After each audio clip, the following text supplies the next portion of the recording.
का प्रसंग में हमने सुना कि साधु या जुग की बुद्ध, ये कलयुग के विषय में श्रीमद् भागवत में भी नारद जी घूमने निकले थे। तो ये कलयुग में तो उन्होंने बहुत कुछ, बहुत उल्टा पुल्टा देखा। इस तरह से भागवत में व्याख्या आती है। तो तारतम्य वाणी में भी युग का प्रभाव के ऊपर चर्चा की, कलयुग। और तारतम्य वाणी में ही बाद में ये भी आएगा, कलयुग धन्य है, क्योंकि कलयुग में परमधाम से तारतम्य अवतरण हुआ है, इसलिए कलयुग धन्य ये भी है। इसीलिए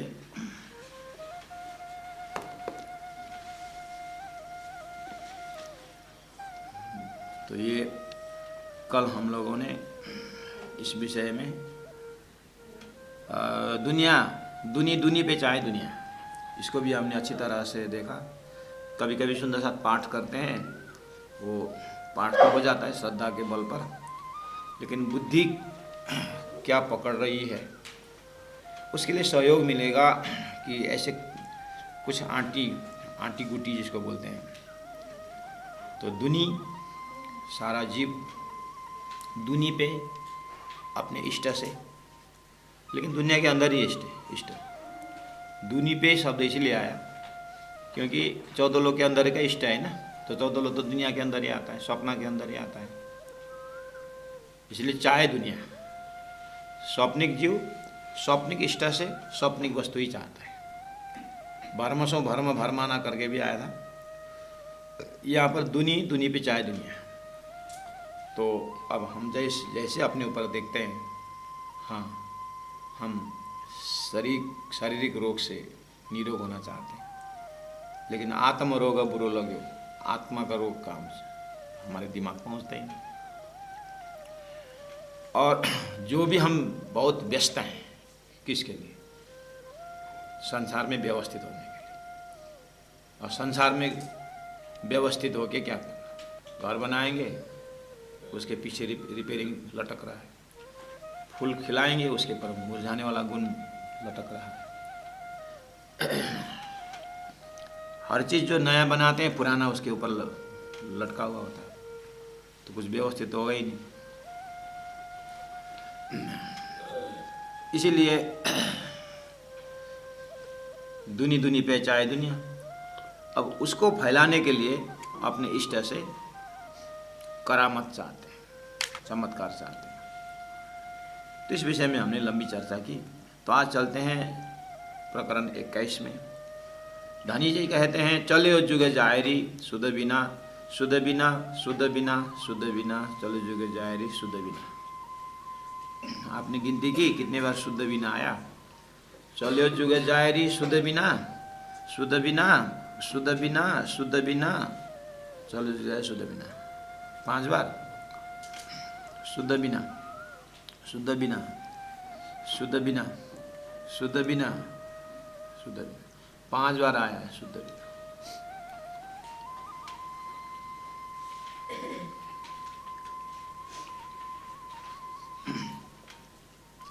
एक ही चौपाई में 5 बार शुद्ध बिना, शुद्ध बिना क्या समझाने जा रहे हैं राजी महाराज? कि चले युग, 4 युग है, और सूर्य का एक कृतयुग है, 5 युग है। कृतयुग भी गया, सतयुग भी गया, द्वापर युग भी गया, त्रेता भी गया, द्वापर भी, कलयुग भी जा रहा है। तो 5वां युग गया। शुद्ध बिना, शुद्ध बिना, शुद्ध बिना 5 बार है, उसमें 5 में घटा लेना तो गए ना।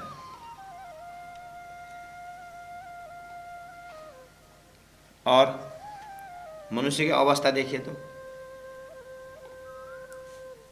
ब्रह्मचार्य, गृहस्थ, वानप्रस्थ, संन्यास, 4। और ब्रह्मचार्य से पहले एक होता है पगडंडी अवस्था बोलते हैं, 5 अवस्था है। 3 साल से 5 साल तक की जो अवस्था उसको पगडंडी अवस्था बोलते हैं। तो 5 अवस्था, तो वो भी शुद्ध बिना शुद्ध बिना शुद्ध बिना ऐसे ही जा रहा है। और धनिया 5 बेर, ब्रज भी गया, रास भी गया, और सदगुरु का जमाना भी गया, प्राण जी की जमाना भी गया, और अपना जमाना भी गया। शुद्ध बिना शुद्ध बिना शुद्ध बिना। किस विषय में शुद्धि नहीं? टॉपिक क्या है? किस विषय में शुद्धि नहीं? इसका मतलब कुछ खबर ही भी ना गया, पता ही नहीं चला किस विषय में शुद्धि नहीं रही।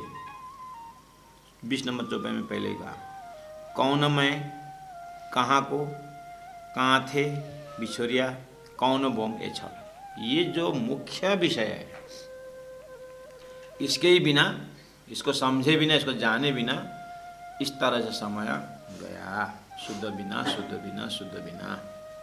आत्मा, परात्मा, परमात्मा, मुक्ति, इस विषय में हमने सोचा ही नहीं। गया गया गया तो किसका खबर लिया?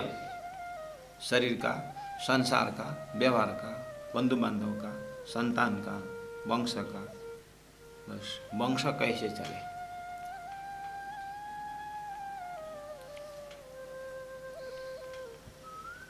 तो वंश चलाने में चिंतित हुए।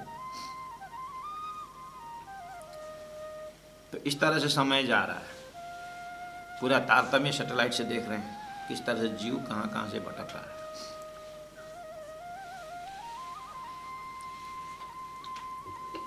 चलो जुग जायरी शुद्ध बिना शुद्ध बिना शुद्ध बिना शुद्ध बिना। इस तरह से सतयुग, ये कलयुग भी इस तरह शुद्ध बिना जा रहा है।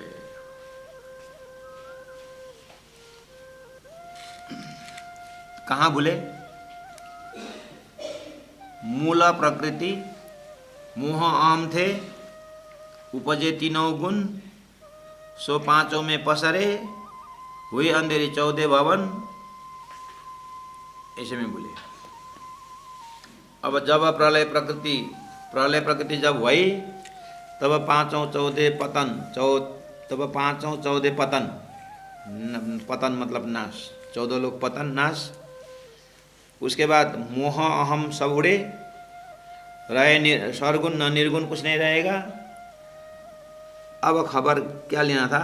4 नंबर चौपाई में, तब जीव को घर कहाँ रहे हो, इस विषय में चिंता करना था। जीव का घर, आत्मा का घर कहाँ? कहाँ खसम, परमात्मा कहाँ रहते हैं? वतन, परमात्मा का घर कहाँ है, अपना घर कहाँ है?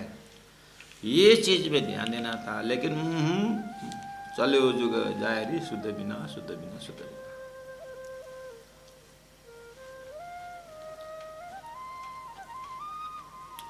हमने न अपना शरीर का खबर लिया, न मन का ही खबर लिया, न बुद्धि की खबर ली, न चित्त की खबर ली, न आँख की खबर ली। 5 बार शुद्ध बिना शुद्ध बिना।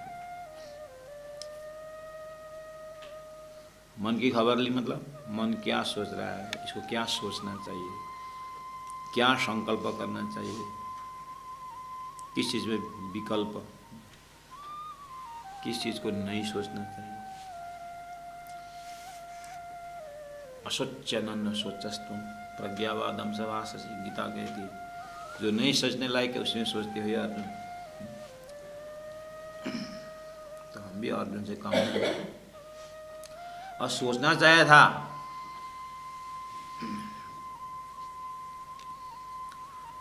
तब जीव को घर कहाँ, आत्मा का घर कहाँ? आत्मा अखंड है तो परमात्मा भी अखंड होना चाहिए, और आत्मा अखंड है तो परमात्मा का घर भी अखंड होना चाहिए।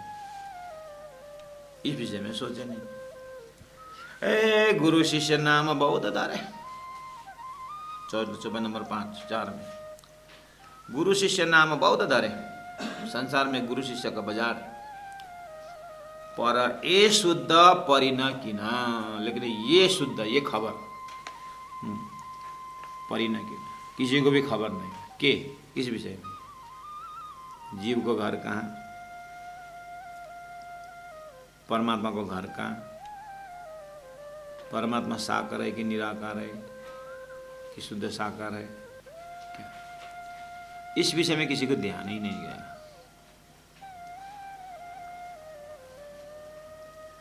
ए ऊपर तले माहे बाहर खोजे कयौं जन, ने चल न्यारा सबने से सबसे अलग न्यारा जो अखंड है ये ठहर न पाए कि ये किसी ने प्राप्त किया ही नहीं।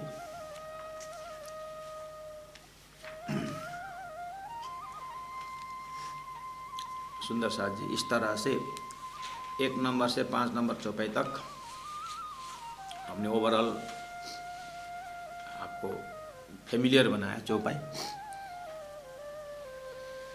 अब थोड़ा डिटेल में जाते हैं। सुंदर सा से लोकेशन पकड़ना होता है चौपाई के अवस्था में, उसका लोकेशन कहाँ खड़े होकर के बोल रहे हैं। 1 नंबर तो चौपाई हो गया, शुद्ध बिना का। अब अपने आप में ये ठीक है, श्वेता तेता द्वापर कली युग भी हमने घटा लिया, अवस्था भी घटा लिया है। बालापन में खेल घुमाए कुछ न सुधारे काम, तरु न होए अकारथक होए मूर्ख आठों जाम, एक दिन जंगल में होगा मुकाम। इस तरह से समय बीतता जा रहा है, लेकिन हमने खबर किस चीज़ को खबर नहीं लिया। जिसके होने से शरीर बढ़ रहा है, जिसके होने से संपूर्ण ट्रांजैक्शन हो रहा है, उस अस्तित्व के विषय में किसी ने चिंता ही नहीं की। तो मैं बार बार सदगुरु गुरुजी मंगलदास जी की याद आती है, उनकी सुक्ति की याद आती है। गुरुजी ने यही जगह में कहा है, 1 लिख करके शून्य लगाओ 10 होता है, दूसरा शून्य लगाओ 100 होता है, तीसरा शून्य लगाओ 1000 होता है। शून्य का कोई अस्तित्व नहीं है, लेकिन 1 से जुड़ने के बाद उसका अस्तित्व हो रहा है।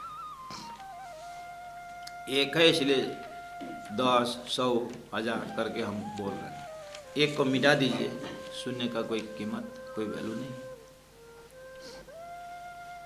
है ना। तो गुरुजी यहीं पर कहते हैं 1 होने से शून्य का कीमत है। तो 3 शून्य क्या क्या है? शरीर, संसार, व्यवहार। 1 आत्मा है, इसलिए पहला नंबर शून्य शरीर जिंदा है, इसको जिंदा कह रहे हैं। 1 आत्मा इसलिए संसार है, शरीर संसार। 1 आत्मा इसलिए व्यवहार ट्रांजैक्शन चल रहा है, किसी का मामा, किसी का चाचा, जो भी संबंध है, क्या होने से? आत्मा होने से। अब ये आत्मा अस्तित्वहीन शरीर संसार व्यवहार को अस्तित्ववान बना रखा है। ऐसे अस्तित्व को तो शुद्ध बिना उसके लिए किसी के ध्यान ही नहीं दिया, और उसके लिए कोई किसी का समय भी नहीं है। आश्चर्य की बात है।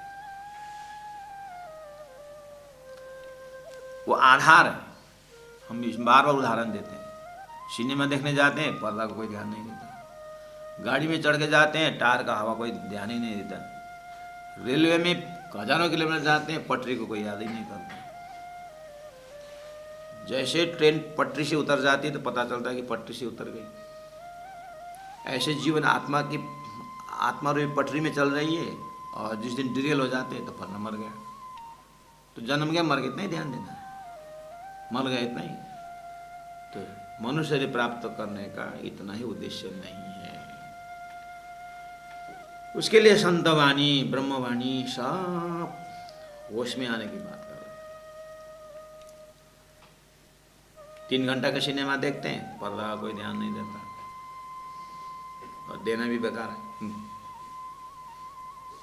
लेकिन अस्तित्व की जब बात आती है तो पर्दा अगर हटा दिया जाए तो प्रोजेक्शन नहीं होता। ऐसे आत्मा ही हमारे शरीर से हट जाए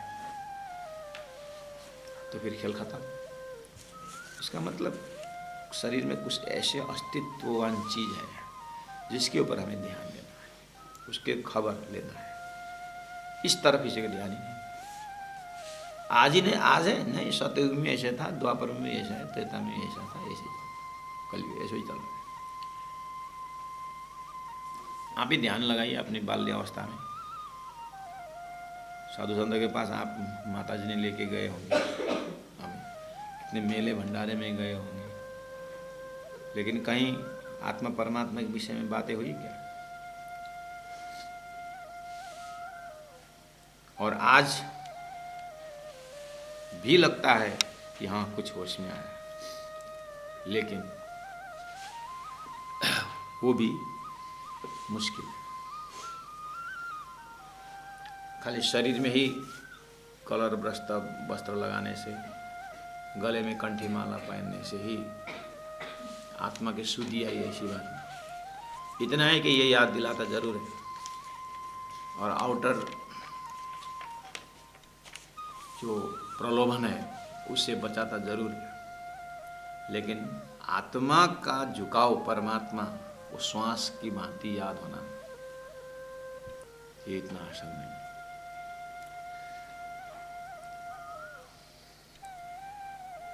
तो अब हम अपने आप को देख करके चौपाई में जाते हैं, लोकेशन पकड़ते हैं।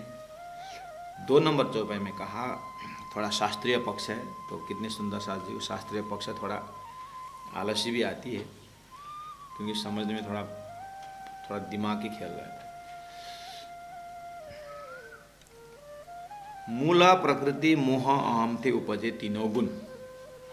सृष्टि किस तरह से बनी हुई है इतना दिखा दिया।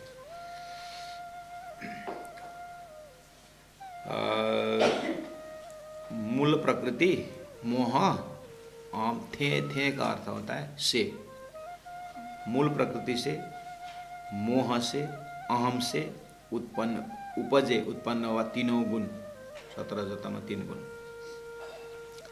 अब 3 गुण उत्पन्न हुआ, सो 5 में पसरे, 5 आकाश वायु अग्नि जल पृथ्वी, 5 तत्वों में पसरे, मतलब फैल गया।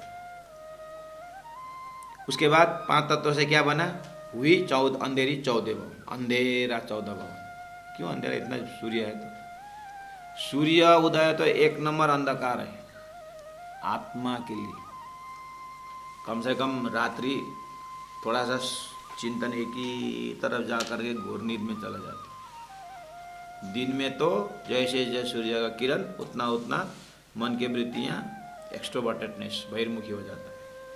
तो कौन आत्मा के फुर्सत है? रात को तो कम से कम एकांत में रात को 12 बजे उठेंगे, अपने घर के टेरेस में जाएंगे, ऐसा दुनिया देखेंगे, तो एक बार तो इतना सुंदर आकाश किसने बनाया कर, कम से कम 1 सेकेंड तो परमात्मा की याद आती है जब दुनिया सो जाती है। दिन में तो उतना भी नहीं होता। इसीलिए ये 14 भवन अंधेरी। अंधेरे किस अर्थ में? अस्तित्वहीन के अर्थ में।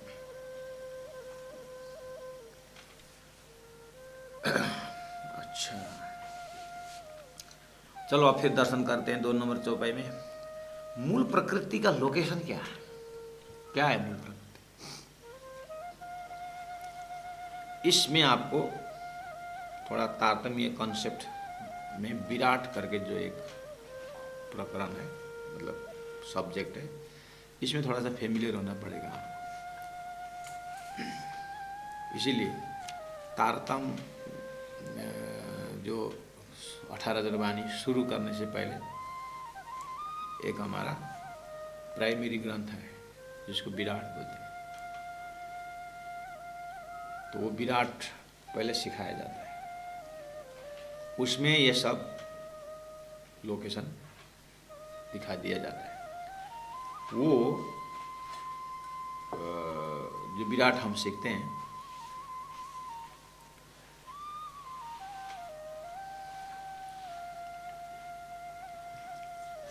जो विराट विराट बोलते हैं ना, पाताल से परम धाम तक का, पहला किसने किसको सिखाया? ये तीसरा दर्शन में सदगुरु महाराज को राज महाराज ने दिखाया, सिखाया नहीं, दिखाया। देखो देवचंद्र, तुम यहाँ पर हो, और शास्त्रों में जो लोकालोक की बात आती यही है करके उनको सारा दिखा दिया। अर्जुन को भगवान श्री कृष्ण ने विराट स्वरूप दिखाया था ना, हो ऐसे ही सदगुरु को दिखा दिया। देखिए अध्याय, देखिए बेहद, देखिए तम पुरुष परम धाम तेरा घर है। अक्षर का सपना का शरीर विराट। देख, जैसे कि कोई अपने शिष्य को लेकर के, देख महेंद्र का सपना वो करे कोई दिखा रहा, देख महेंद्र सोया है ना, बस ऐसे ही अक्षर देवराज ने साधु गुरु को दिखाया, देख अक्षर का सोया है ना अक्षर, हाँ वो सपना देख रहा है, देख तो हाँ वो नारायण शेष नारायण 14 लोग देखा, हाँ प्रभु देखा, उसका नाम विराट है।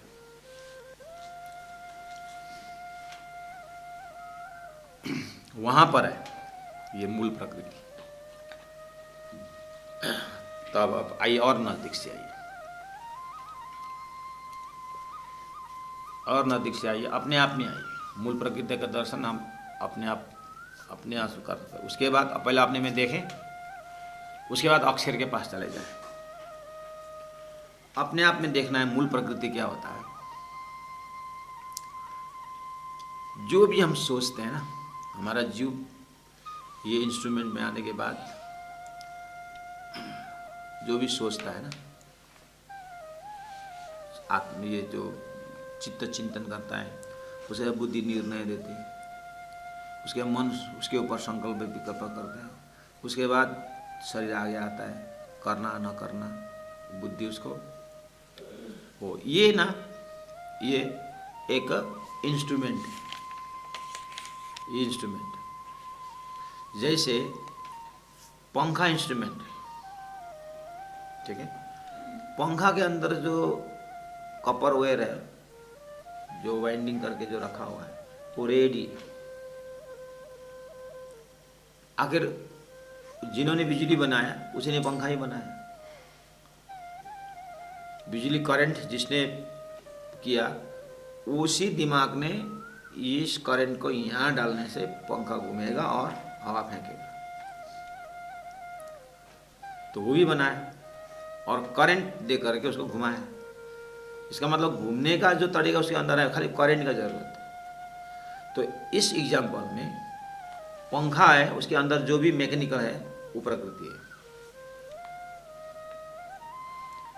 हो ऐसे ही परमात्मा श्री कृष्ण गीता में कहते हैं कि मेरा दो प्रकृति है, एक परा प्रकृति, एक अपरा प्रकृति।